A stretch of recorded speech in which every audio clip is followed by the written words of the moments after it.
bersyukur kita panjatkan kehadirat Tuhan Yang Maha Esa sehingga kita masih diberikan kesehatan untuk dapat melaksanakan cuti tertib dan dapat memberikan tindakan tegas kepada seluruh peserta bila mana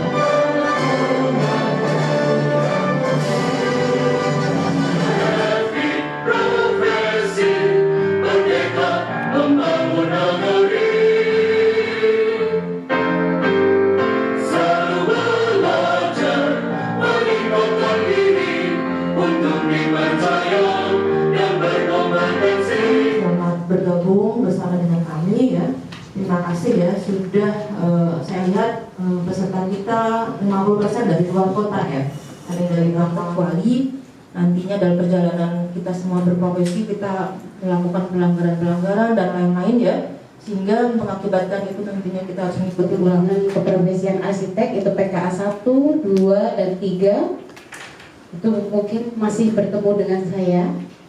Jadi dari studio sampai sudah ini Ibu Rizka ini lagi nanti bertemu lagi dengan rekan-rekan semua. Kemudian untuk pengalaman kerja itu sangat banyak sekali dari sejak biasanya etika yang paling banyak kita sebut ya di dalam norma sehari-hari ya. Ini bisa didefinisikan kalau etik ini adalah tata nilainya ya, tata laku yang kita sepakati bersama-sama ya.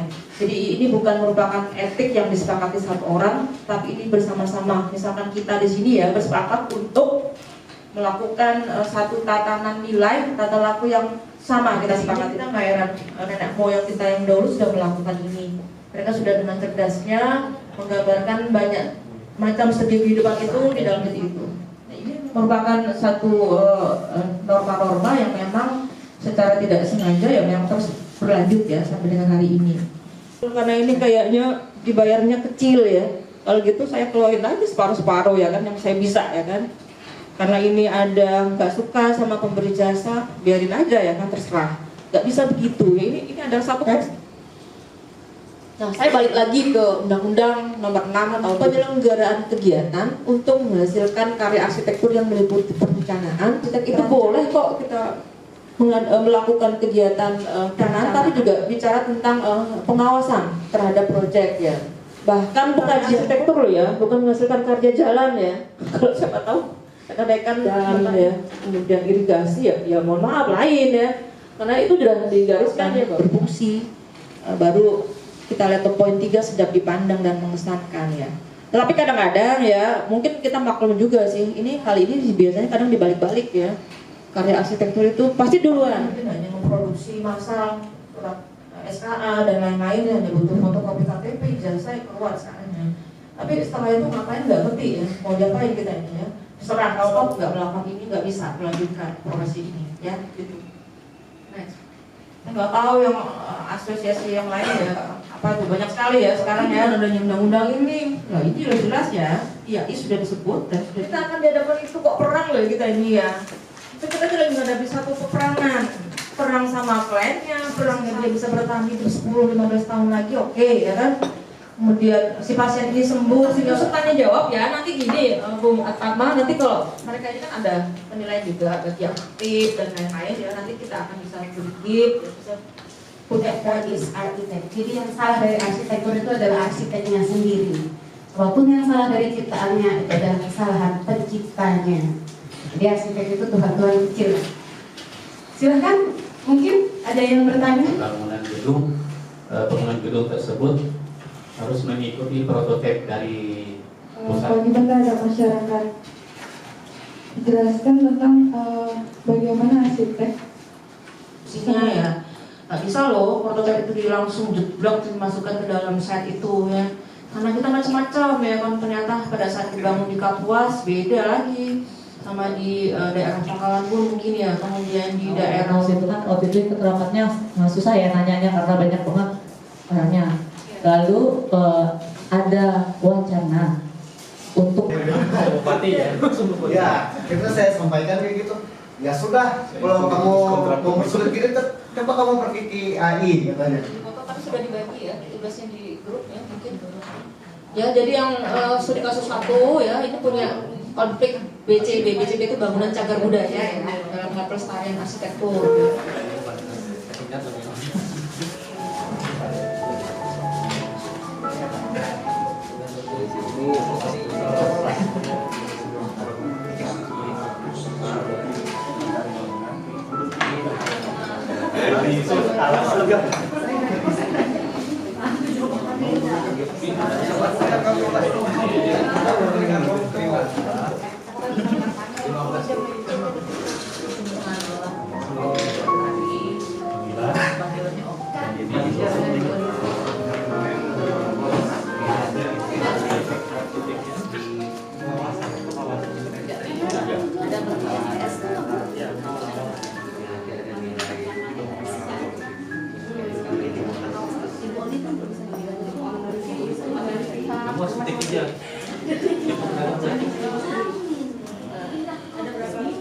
Oksigen itu.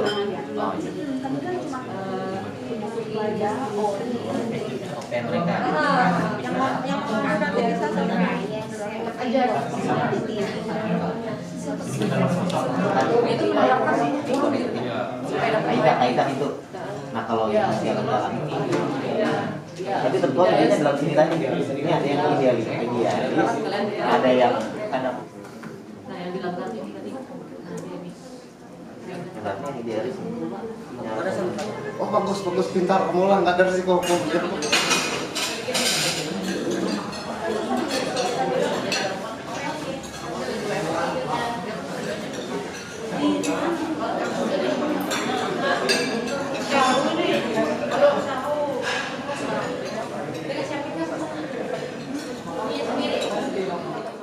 Salah satu biro arsitek di Balikpapan, Kalimantan Timur untuk merencanakan hal tersebut. Ini kan secara garis besar ini adalah konflik yang terjadi secara idealis sebagai arsitek yang ada pemungkaran. Justru arsitek yang idealis ini mengusulkan untuk mengangkat nilai dari kawasan cagar budaya yang karena kawasan cagar budaya ini kalau sekilas kita lihat itu dia tindakan revitalisasi apa yang dilakukan gitu. Saya berdiri di kawasan cagar budaya. Bisa dilihat fasad bangunan untuk bangunan yang dan berapa persen kira-kira jadi diambil dari bangunan lama tersebut? Di kaidah arsitek juga dijelaskan bahwa profesi arsitek itu kan kita harus cermat meneliti bangunan. Dan merasa gimana penanya sudah puas atau perlu dipuaskan lagi? sudah kita akan menyaksikan kepemimpinan oleh kota.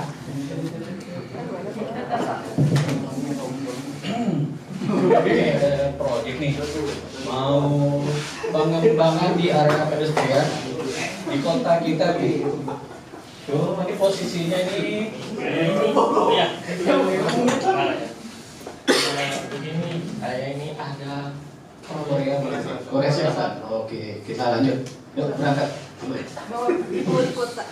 Bang Nila, orang dari zaman datu dulu gue jualan di sini di susu. Maka aku lihat di IG mereka sedang ke Korea, aku lihat ngapain? Satu, yaitu tata laku. Arsitek wajib menjunjung tinggi tatanan hukum dan peraturan terkait dalam menjalankan kegiatan profesi. Apakah misalnya area pedestrian itu justru didesain? Ada rencana pembangunan kantor rumah jabatan bupati saya. Tolong teman-teman arsitek bantu saya dalam desain perencanaan. Saya mau Jadi desain atau perencana rumah jabatan bupati ini gimana? Kalau saya sih Pak nggak berani, soalnya ini sudah melanggar kode etik arsitek. Sekali cukup strategis ya. Kalau memang mau melanggar kode, melanggar aturan.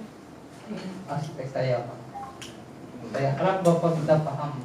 Ketiga ya, kaidah dasar 3, standar 3.3, kejujuran dan kebenaran, standar etika 3.4, perbedaan kepentingan. Pemateri kita atau asesor dalam hal ini langsung kepada Ibu Ristia ya, Ibu atau di Wapri?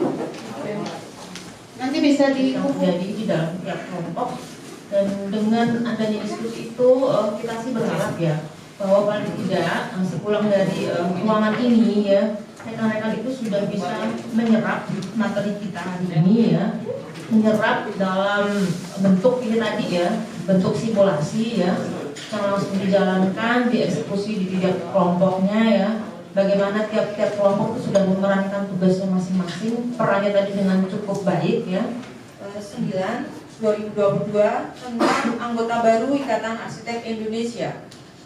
Pengurus Nasional Ikatan Arsitek Indonesia setelah menimbang 1. Bahwa salah satu tujuan Ikatan Arsitek Indonesia adalah membina dan mengembangkan profesi arsitek di Indonesia dalam rangka menunjang pembangunan nasional Negara Kesatuan Republik Indonesia. 2. Bahwa perlu dalam menjalankan fungsi dan perannya, arsitek berhimpun dalam satu organisasi profesi yang bernama Ikatan Arsitek Indonesia. 3. Bahwa dasar keanggotaan IAI bersifat perorangan, aktif dan khusus. 4. Bahwa berdasarkan pertimbangan keputusan 4. Andi Surya Yuda Igung ST 600 Provinsi Kalimantan Tengah. Nomor 5, Husni Febriano 8 222 1600 Provinsi Kalimantan Tengah. 6. Fristi 222 1600 Kalimantan Tengah. 8. Ovilia Santari ST. Nomor anggota 23461 222 1600 Provinsi Kalimantan Tengah. 9. Hari Rario Repli ST. Nomor anggota 23462 222 1600 Provinsi Kalimantan. Nomor 12 Dede Yusuf ST. Nomor anggota 23465 222 1000. Dalam segala tata laku. Kami selaku anggota Ikatan Arsitek Indonesia berjanji akan berpegang teguh pada mukadimah IAI dengan keyakinan bahwa penyimpangan dari kode etik arsitek dan kaidah tata laku keprofesian arsitek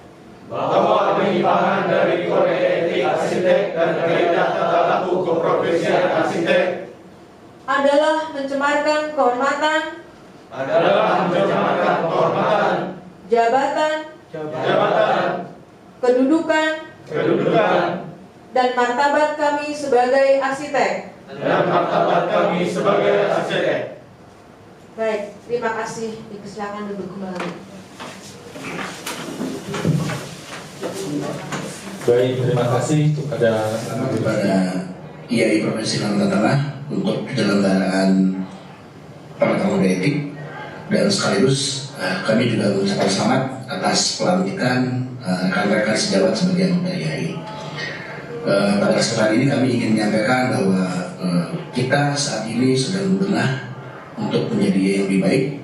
Oleh karena itu kami berharap rekan-rekan bisa lebih meningkatkan keaktifannya di provinsi agar provinsi Kalimantan Tengah bisa menjadi barometer dan kegiatan-kegiatannya menjadi standar yang bisa diikuti oleh provinsi lain.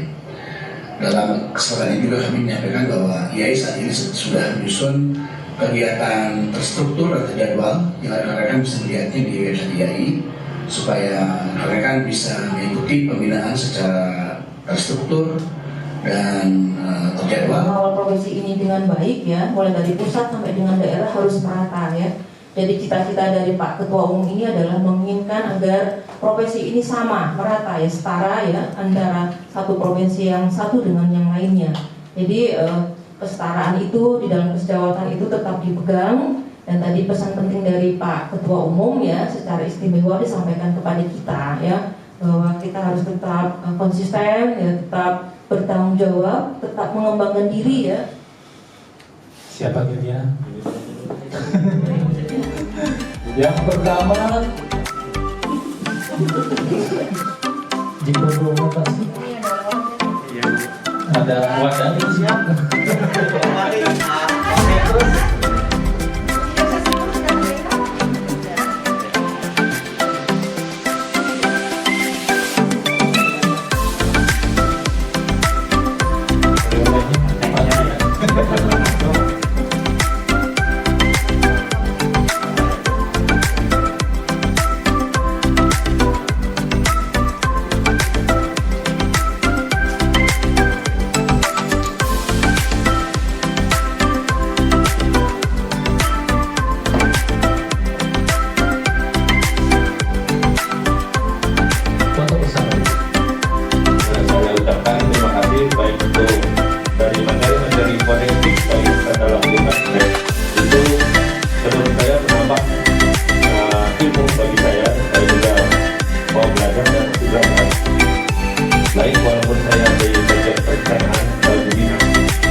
yang dilakukan atau dilaksanakan di lapangan.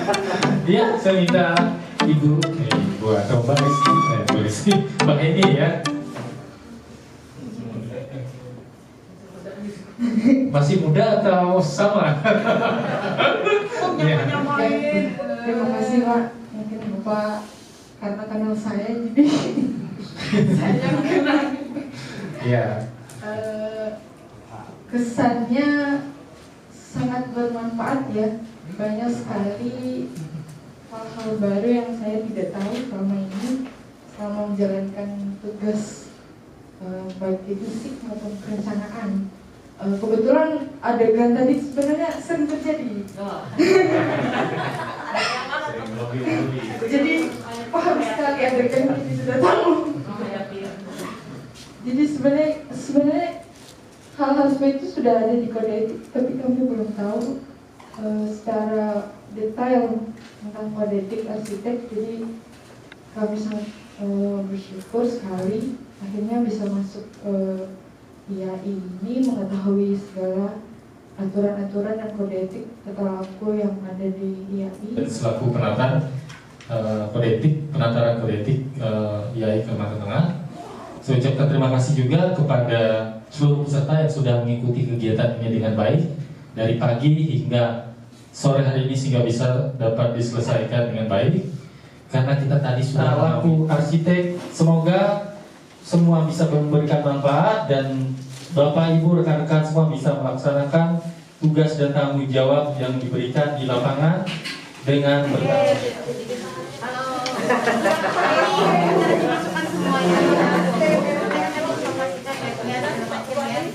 jawab.